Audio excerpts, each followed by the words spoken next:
Welcome to the Compliance Plus Ethics Equals Integrity podcast, featuring BerryDunn healthcare professionals and expert guests discussing their insights into contemporary as well as perennial healthcare regulatory, revenue integrity, general compliance, and risk management topics.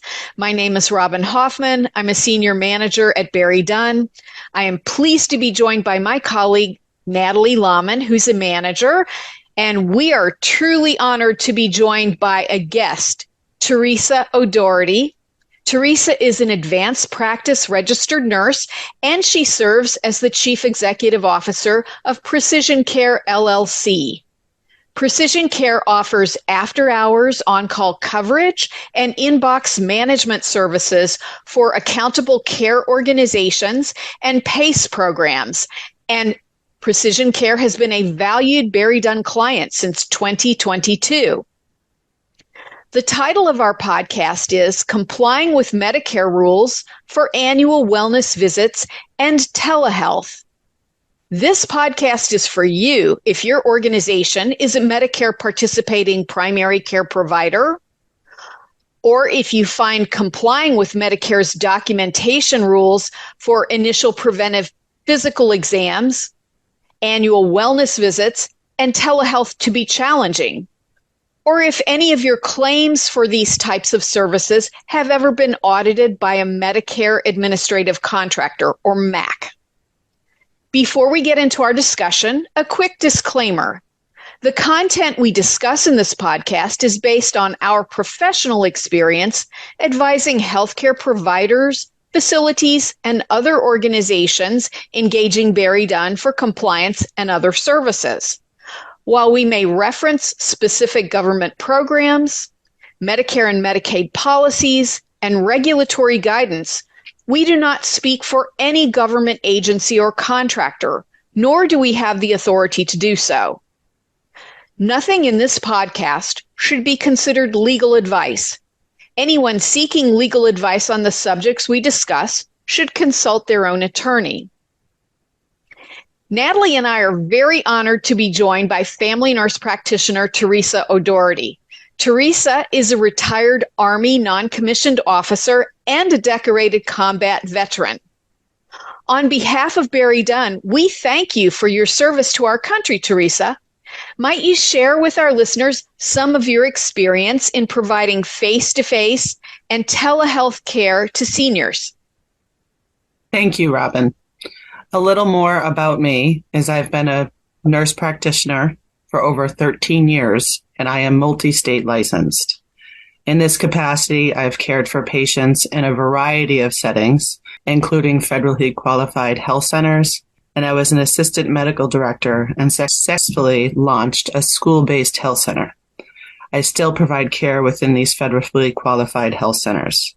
I worked as an oncology, gynecology, and general surgery nurse practitioner, primary care and urgent care settings, substance abuse, and I'm the founding CEO of Precision Care. We work with ACO organizations and PACE programs, which is a program of all-inclusive care here in the state of Massachusetts. I have been working with these organizations since 2017 and very well versed in caring for patients who need their annual wellness visits. We do this because we understand that it's very complicated when we are trying to meet all the requirements of the regulations regarding caring for this population. Thank you, Theresa. Natalie, might you highlight for our listeners what Medicare's requirements are for an initial preventive physical exam? Sure. So the IPPE is known as the Welcome to Medicare visit. To be reimbursed, this has to be performed within the first 12 months of the patient's Part B eligibility date. There are 9 components of the IPPE. These include the patient's medical and social history, potential depression risk factors, functional ability and safety level, a physical exam that includes height, weight, BMI, blood pressure, visual acuity, and other factors that are deemed medically necessary. The next component is end-of-life planning, review of current opioid prescriptions, and screening for substance use disorder. And finally, the last two components include education or counseling based on previous components and any referrals for other preventative services. That is a lot to be included in that visit. And I wanted to let our listeners know that when you go to the BerryDunn site, when we post this podcast, we will provide you with links to the federal requirements for an IPPE, as well as an annual wellness visit, plus the regulations that pertain to telemedicine.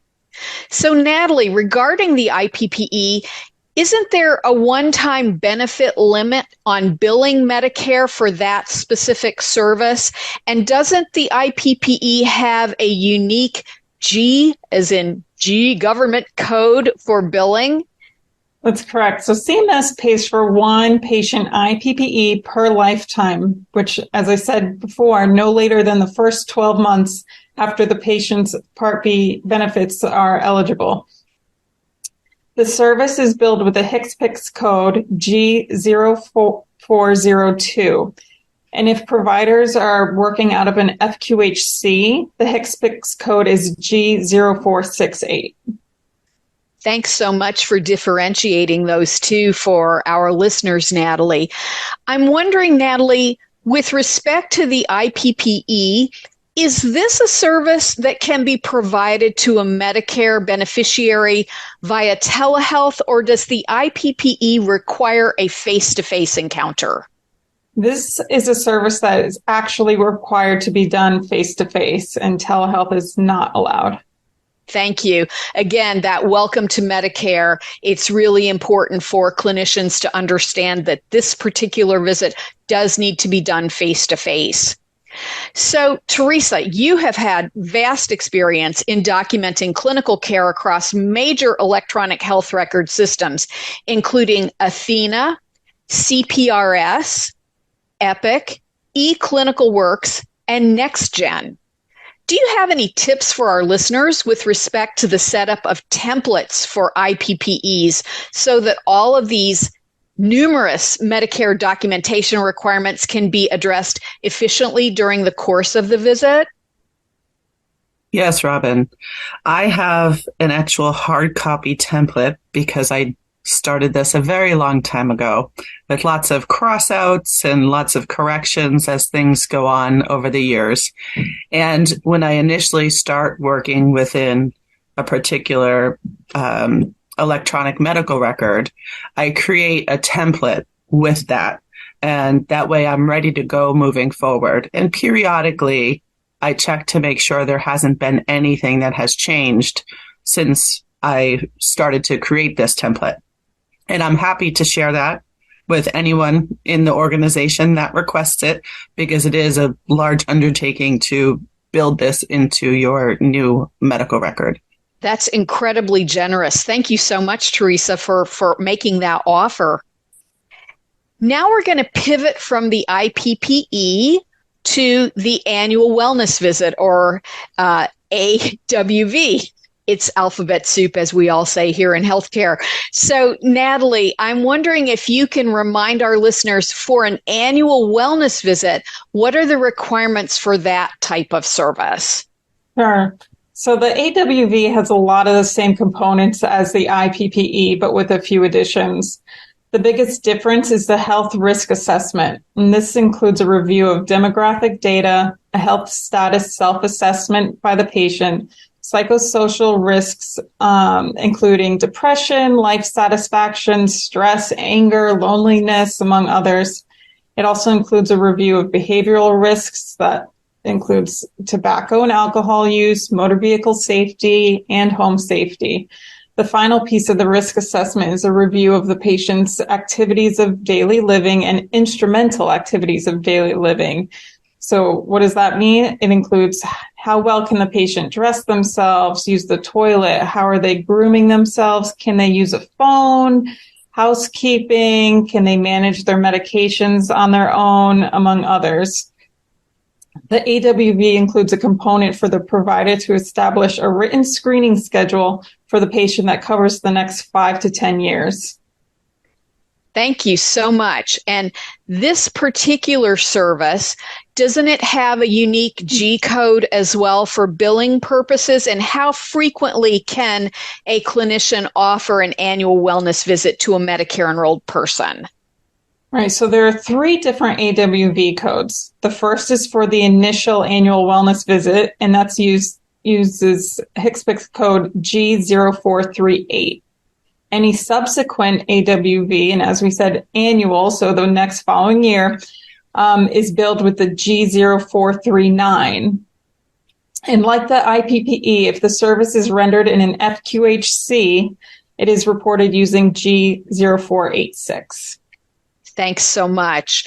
And with respect to both of these unique services, Natalie, weren't there some new documentation requirements that had been added in to the regulations in 2015 and in 2020?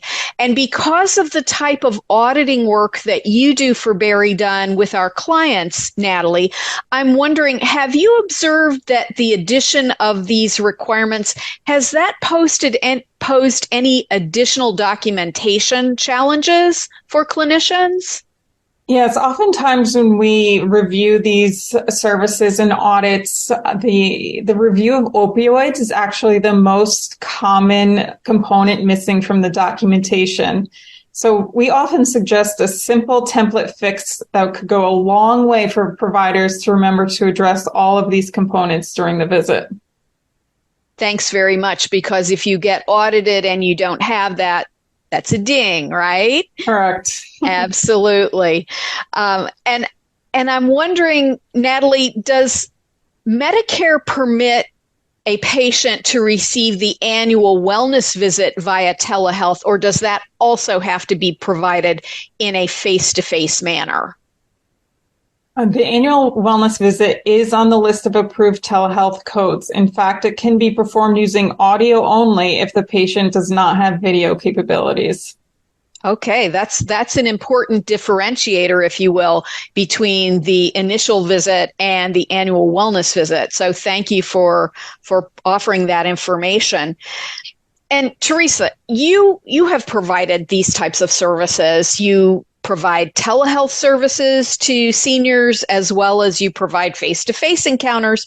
And I'm wondering whether you have any pointers or words of wisdom for our listeners who are clinicians who are conducting an annual wellness visit via telehealth. Thank you, Robyn. Absolutely. First, I would say expect this to take a lot longer than a typical visit. Given the components that Natalie just listed out, it really does take a while to do these visits and do them correctly.